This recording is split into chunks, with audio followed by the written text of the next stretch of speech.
here to present the Coach of the Year to Chris Wright.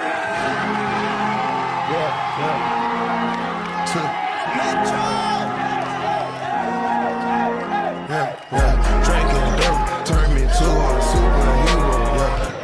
Hit the pill, turn me to a superhero. What's good? Welcome to JamOnit, where I'll be interviewing, chatting with coaches and players from all sports. Today I have Coach of the Year, Coach Wright, with me. How are you doing today? I am wonderful. How about you? I'm good, thank you. So I'll just be asking you a few questions throughout the whole show, and you just answer it to the best of your ability, okay? Okay, so first question, can you tell me a little bit about yourself, like your family, who you are as a person, just anything you would like to?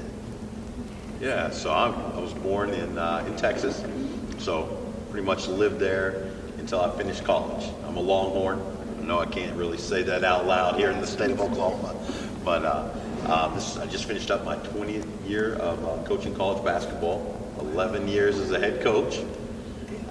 That's good. So time goes by quickly. Yeah, okay. So growing up, did you play basketball? I did. So, really fell in love with basketball, 5th or 6th grade, and played all throughout high school. Got recruited by some Division III schools, a few NAIA schools, but knew I wanted to coach. So kind of went right into coaching. Okay, so what level, why did you choose, or did you choose, what level did you choose to coach?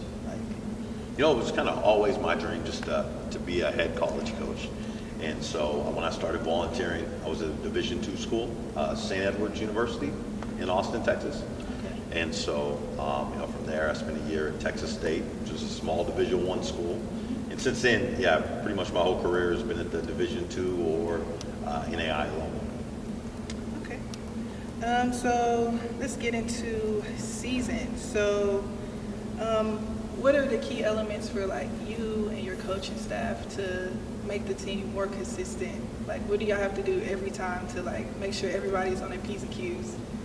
Well, I think for us, it really starts, even before the season, right, in recruiting. Yeah. So it starts with, really getting the right type of student athletes that fit us, that fit our system, that fit our university here.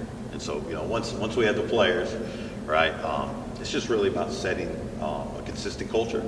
And for us, that's, it's getting guys to be unselfish, getting guys to be consistent every day, to really be committed to the process of what we're trying to do.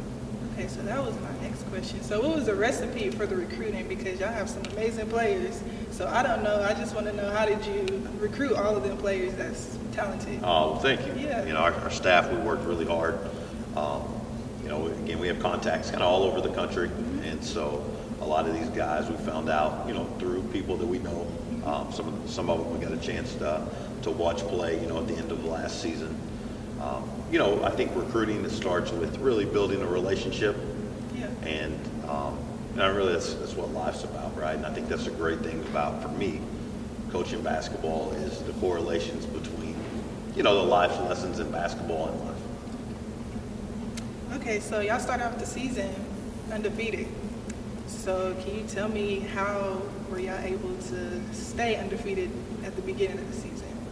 I thought our guys did a really, really good job just buying into, again, to our culture and what we asked them to do.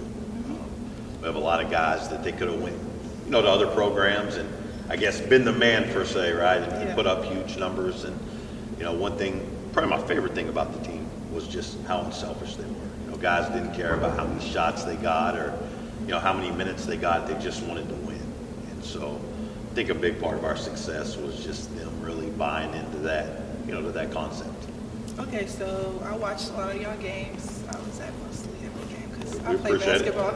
Okay, so I've really seen that defense was the focus on y'all team. So how important is defense? Do you pressure it in practice, during games? Talk about that a little bit. I can tell you watched a lot of basketball, so defensively that really is our identity. We don't recruit anyone that can't really score the basketball, so our emphasis defensively is just really about trying to make people take contested twos. It starts with heavy ball pressure, and then obviously we're a heavy help team, and so going into every game we our goal is to really take out the other team's, best one or two players. And if you can do that, a lot of times you're going to have a lot of success. Yeah. Okay, so y'all had your first loss to Dallas Christian. So how did the players or your team overcome that loss? And how did you feel about that loss? So, UT Dallas, they had a good team, really well coached. It was a tough place to play, and to be honest, I think we were feeling a little too good for ourselves. I think we were 17-0 at the time. Yes.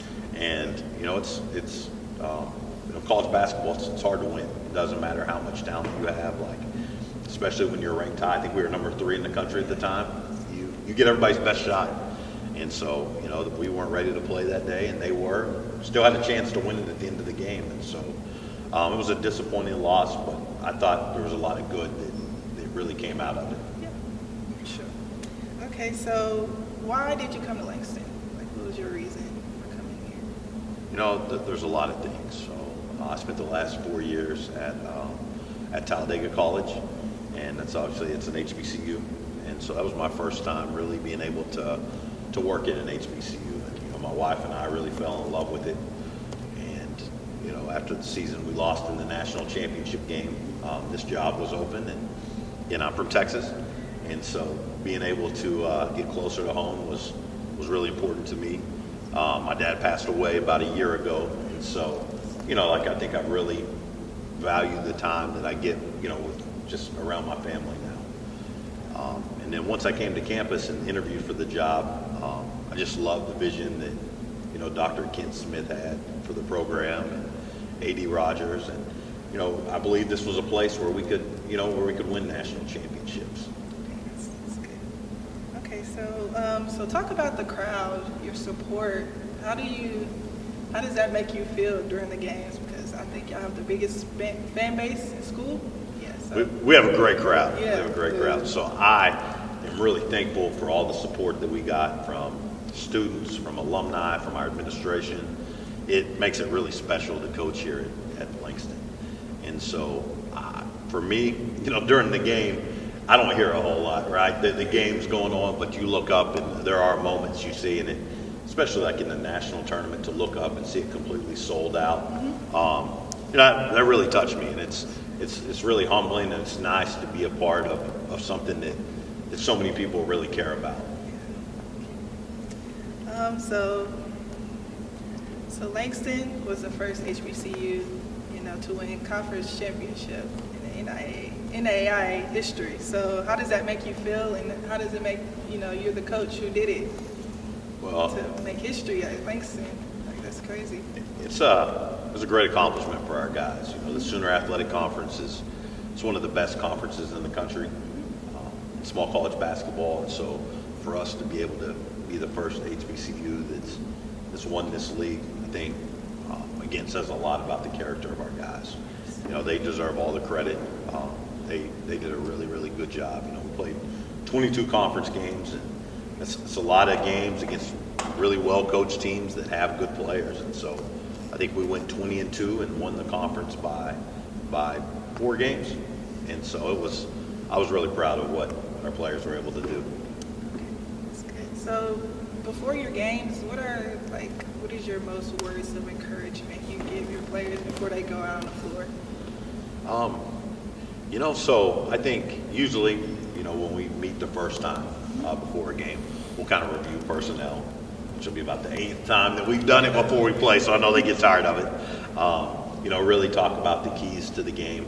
Then we'll come out and warm up, and usually with about 10 minutes to go in warm-ups, our team comes back down into the locker room. And so, usually we'll talk for literally a minute and a half, and just kind of, again, sometimes it's words of encouragement, sometimes it's a little extra motivation by what someone on the other team did or said. I guess it's something that you kind of play by feel. Anything that I feel like is going to give us a chance to come out with a little bit more energy and a little bit more juice to start the game. Okay. So who is your role model, coaching-wise, person-wise, if you have a favorite NBA player? So that's a great question. My mentor is a guy named Jim Saya, who he was the former top assistant at UCLA, was actually the head coach at USC for a little bit.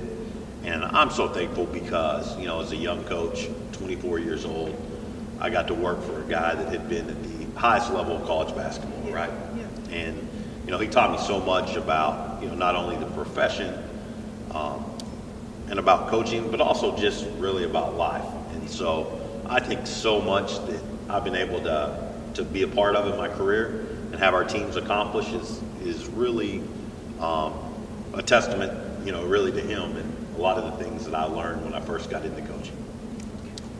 So first and second round was hosted here. Y'all won them too. They were great games, by the way. Then y'all made it to the Sweet 16. So during that game, y'all took a L to number 3, Georgetown. So any regrets during that game? Any regrets at all? So first you kind of mentioned the national tournament here, and it was, I think, a remarkable experience, for our university to be able to, host the opening rounds. Very few HBCUs across the country have been able to do that, and so I thought that was, great for our university. It was great for our guys to get to play 2 home games. Our athletic administration did an unbelievable job, as well as just the administration of the entire school. And so I thought it was really a team effort to pull that together and everyone to work as one. And obviously, so we win those games. We go to the national tournament, and I didn't like the bracket we got. First off, I kind of thought we deserved a 1 seed. We got a 2 seed, right? That's life. And then on top of that, just doubly bad, I saw Georgetown was in our bracket. Yeah. And they've made 32 straight NAIA national tournaments. I think they're the winningest program over the last 3 decades in NAIA. So we knew it was going to be a hard game. Really came out and played, didn't shoot the ball well, but played well. I think we were up 22-10 with 5 minutes to go in the first half. And they go on the 17-0 run. And, from there, we just, we never recovered. And so hats off to them. They're a really good program. They're really well coached. But, it would have helped if we'd have made some shots. But sometimes in basketball, you don't control that, right? So I think we started off, we're a good shooting team. I think we shot 1 for 17 to begin the game from 3. So, I wish we'd have made some shots, but that's part of it. You're losing some seniors this year. So how impactful is that, losing your seniors this year? I'm going to miss those guys. So we lose AJ Rainey, who AJ was a honorable mention All-American from LSUA before he came here. And so I can't say enough about his unselfishness, about just his hunger to improve throughout the year. He was the ultimate team guy. Whatever we needed him to do, he just wanted to win. And so it was really neat to see him. He was the MVP of the SAC conference tournament. He was unbelievable here in the first 2 rounds of the national tournament. And so, we're going to miss him on and off the court. Anthony White, another, could definitely shoot it from all over the floor. And so we're going to miss his kind of instant offense. And, as soon as he crossed half court, you had to guard him.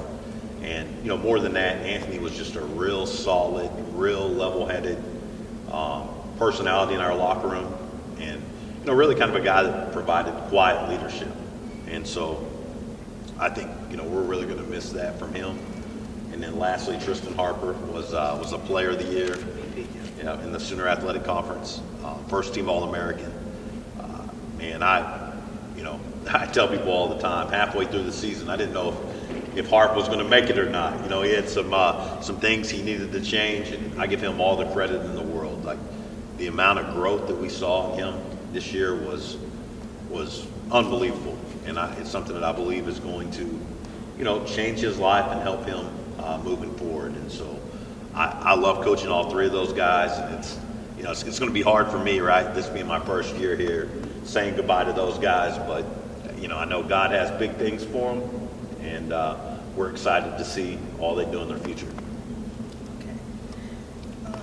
So what is some things you would like to improve for next season? Well, I think number 1, we'd like to go a little farther in the national tournament. Okay. And I get it, right? As coaches, we're a little greedy. Like a lot of teams would have loved to have been 31-3, win a conference championship, and make it to the Sweet 16. Yeah. But, you know, our goal here, we want to win national championships. And so, you know, we thought we had the team to compete for one, you know, this past season.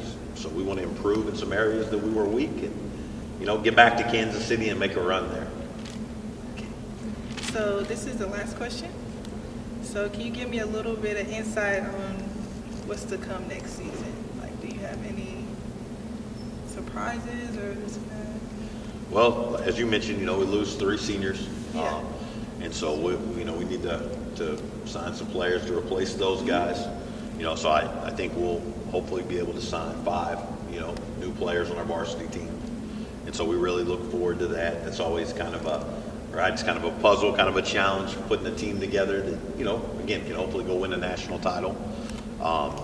You know, we have 2 JV programs here as well. And so we look for those 2 JV teams to continue to improve as we go into next year. And so, yeah, we're really excited. I know I'm excited to, you know, to be here for 1 year now. And I always feel like your first year is kind of your hardest, Yeah.